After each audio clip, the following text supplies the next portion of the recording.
long before pyramids rose, before ink touched papyrus, before even the first whisper of kings, there was a land shaped by two things, the river and the sun. This was Kemet, the Black Land, a place where gods walked in human form, where truth had a name and magic lived in every shadow, where death was not an ending, but a journey, and stories were sacred. The Egyptians did not write myths the way we do.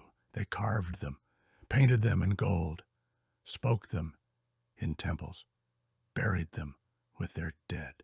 Each tale you'll hear comes from a time when words could shape the sky, when names had power, and when gods were not distant.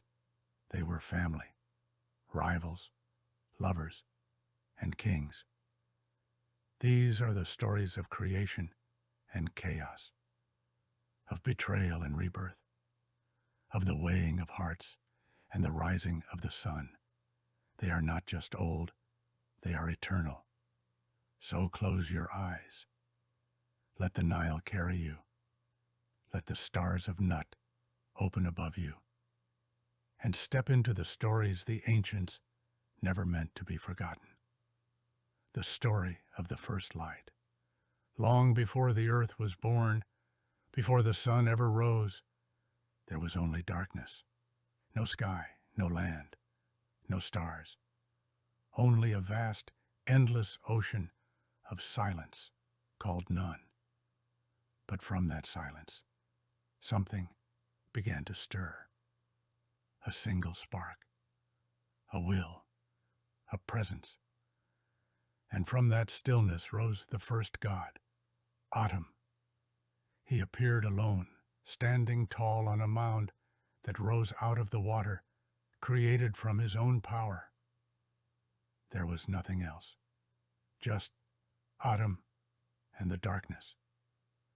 Atum looked out into the void and decided he would not be alone.